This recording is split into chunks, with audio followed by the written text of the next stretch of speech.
بسم اللہ الرحمن الرحیم۔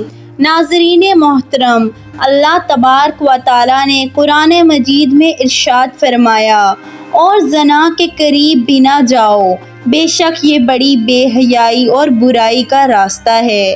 ناظرین محترم، کیا آپ جانتے ہیں کہ اس کائنات کے اندر سب سے پہلے کون سے بدبخت شخص نے زنا کی ابتدا کی تھی؟ تو آئیں آج کی اس ویڈیو میں ہم اسی شخص کے بارے میں بات کریں گے۔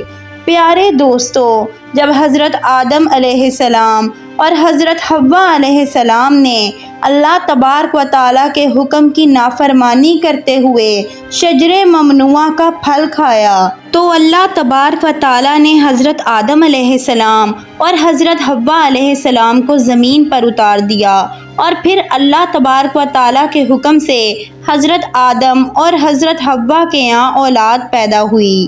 بعض روایات کے مطابق حضرت حوا علیہ السلام کو 20 حمل ٹھہرے، جس سے 40 بچے پیدا ہوئے، اور ہر حمل کے دوران ایک لڑکا اور ایک لڑکی پیدا ہوا کرتی تھی۔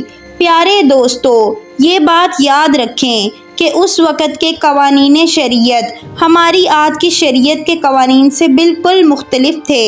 حضرت آدم علیہ السلام کے زمانے میں ایک حمل سے پیدا ہونے والے لڑکے کی شادی دوسرے حمل کے پیدا ہونے والی لڑکی سے کر دی جاتی تھی، جبکہ دوسرے حمل کی لڑکی کی شادی پہلے حمل کے لڑکے سے کی جاتی تھی، اور ایک حمل کے بہن بھائی آپس میں بہن بھائی قرار پاتے تھے۔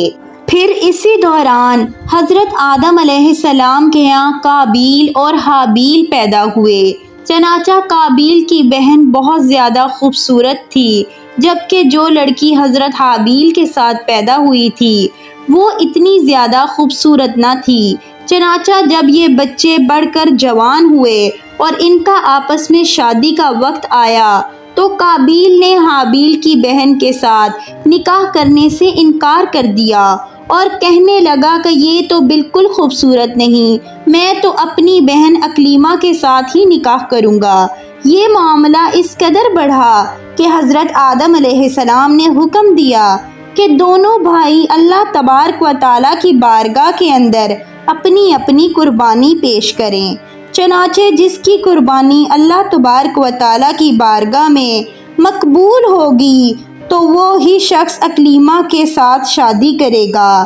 حضرت قابیل کھیتی باڑی کا کام کیا کرتے تھے، جبکہ حضرت حابیل علیہ السلام بکریاں چرایا کرتے تھے، جو کہ ایک محبت اور شفقت والا کام ہے۔ چنانچہ حضرت حابیل علیہ السلام نے اللہ تبارک و تعالیٰ کی بارگاہ کے اندر ایک خوبصورت بکری کا بچہ پیش کیا، جبکہ قابیل نے ایک ردی گٹھا اٹھا کر جو کہ اس کے کھیت سے نکالا تھا، اس نے اللہ تبارک و تعالیٰ کی بارگاہ میں پیش کیا۔ چنانچہ اس زمانے کی روایت کے مطابق آسمان سے ایک آگ اتری اور اس نے حضرت حابیل کی قربانی کو نگل لیا، جس پہ قابیل کہنے لگا کہ ضرور میرے باپ حضرت آدم علیہ السلام نے حابیل کے لیے دعا کی ہے، جس کی وجہ سے اس کی قربانی قبول ہوئی ہے۔ پھر اس واقعے کے بعد قابیل نے حضرت حابیل کو مارنے کی دھمکی دی۔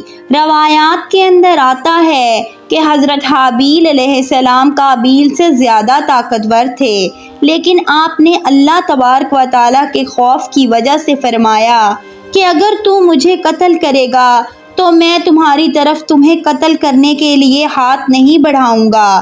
میں چاہتا ہوں کہ قیامت کے دن تو میرے گناہ کے ساتھ آئے۔ چنانچہ ایک دن قابیل نے غصے میں آ کر حضرت حابیل کے سر پر پتھر مارا، جس سے آپ کی موت واقع ہو گئی۔ حضرت حابیل علیہ السلام کو قتل کرنے کے بعد قابیل بہت پریشان ہوا، اور حضرت حابیل علیہ السلام کی لاش کو اپنے کندھوں پہ اٹھائے کئی دن تک ادھر ادھر بھٹکتا رہا، پھر اللہ تبارک و تعالیٰ کے حکم سے 2 کوے آئے اور انہوں نے قابیل کے سامنے جھگڑا کیا۔ چنانچہ ایک کوے نے دوسرے کو مار دیا اور اس نے زمین کھرود کر دوسرے کوے کو اس کے اندر ڈال کر اس پر مٹی ڈال دی۔ قابیل نے جب کوے کو دیکھا تو افسوس کرنے لگا کہ میں اپنے بھائی کی لاش کو بھی نہ چھپا سکا۔ چنانچہ پھر اس نے بھی اسی طرح کیا اور حضرت حابیل علیہ السلام کی لاش کو زمین کے اندر دفن کر دیا، اور قابیل اپنی بہن اکلیمہ کو لے کر وہاں سے چلا گیا، کیونکہ مسلسل شیطان اس کے پاس آتا رہا اور اس کو اس بات سے ڈراتا تھا کہ تمہارا بھائی تمہیں قتل کر دے گا۔ لہٰذا وہ اپنی بہن کو لے کر وہاں سے دور کہیں جا کر وادیوں کے اندر بس گیا۔ ناظرین محترم، اس واقعے کے بعد حضرت آدم علیہ السلام بہت زیادہ غمگین رہا کرتے تھے اور اللہ تبارک و تعالیٰ سے دعا کیا کرتے تھے، یا اللہ تبارک و تعالیٰ مجھے وارث عطا فرما۔ چنانچہ اسی دوران آپ کو حضرت شیش علیہ السلام کی بشارت ملی۔ حضرت شیش علیہ السلام جیسے ہی پیدا ہوئے تو حضرت آدم علیہ السلام نے ان کی بچپن سے ہی تربیت پر خاص توجہ دی اور حضرت شیش علیہ السلام کو تمام معاملات سے آگاہ کیا۔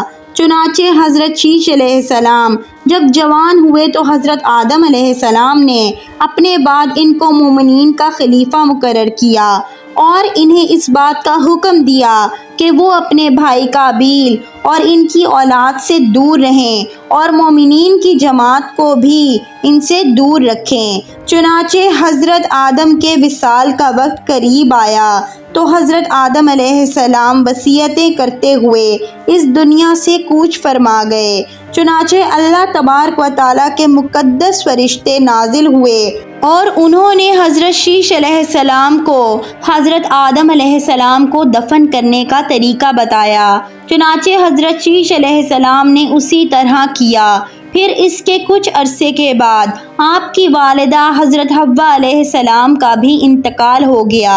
ناظرین محترم، اس واقعے کے بعد زنا کی ابتدا ہوئی۔ اس کے بارے میں بنی اسرائیل کی روایات کے اندر ہمیں یہ ملتا ہے کہ قابیل اور اس کی آل و اولاد ایک وادی کے اندر رہا کرتے تھے۔ چنانچہ ایک دن شیطان ان کے پاس ایک غلام کی صورت میں آیا اور ایک شخص کے یہاں اجرت پر کام کرنے لگا۔ چنانچہ تھوڑا عرصہ گزرنے کے بعد اچانک وہ غلام عجیب و غریب کام کرنے لگا اور طرح طرح کے اور عجیب و غریب لباس تیار کرنے لگا اور گانا بجانے کے آلات بھی بنانے لگا اور ان کو ایسی آوازیں سنائیں ان آلات پر جو انہوں نے آج سے پہلے کبھی نہ سنی تھی۔ چنانچہ وہ لوگ جو پہلے ہی دین سے دور تھے وہ اور گمراہی میں مبتلا ہو گئے اور انہوں نے اپنا ایک دن مقرر کیا جس دن ان کی تمام عورتیں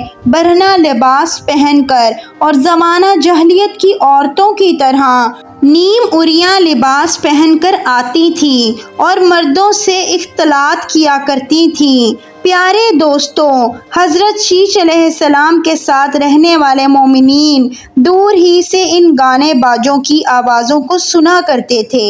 ایک دن ان میں سے ایک شخص کے دل میں خیال آیا کہ کیوں نہ میں جا کر دیکھوں کہ آخر یہ کیا معاملہ ہے۔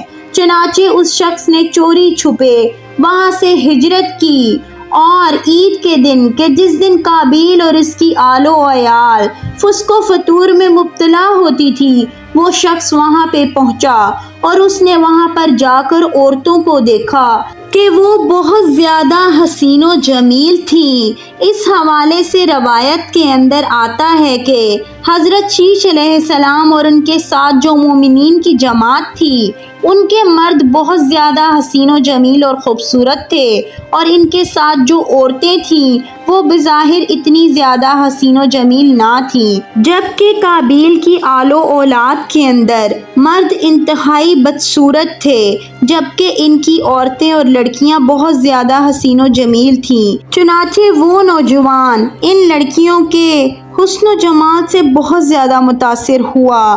پھر جب وہ شخص واپس آیا تو اس نے چوری چھپے دیگر مومنین کو بھی اس بارے میں بتایا۔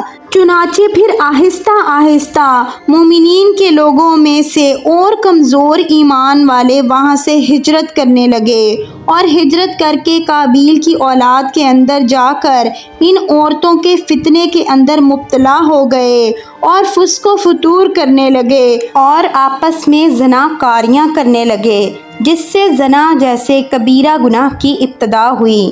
ناظرین محترم، روایات میں آتا ہے کہ حضرت شیش علیہ السلام کے ساتھ رہنے والے مومنین کی تعداد بہت کم ہو گئی تھی، جبکہ قابیل کا گروہ بہت زیادہ طاقتور ہو چکا تھا۔ چنانچہ وہ اپنی بستیوں کے اندر بھی فتنہ فساد پھیلاتے اور اپنی بستیوں سے باہر نکل کر حضرت شیش علیہ السلام کے ساتھ رہنے والے مومنین کو قتل کرتے اور ان کو طرح طرح کی تکلیفیں اور ایذائیں دیا کرتے تھے۔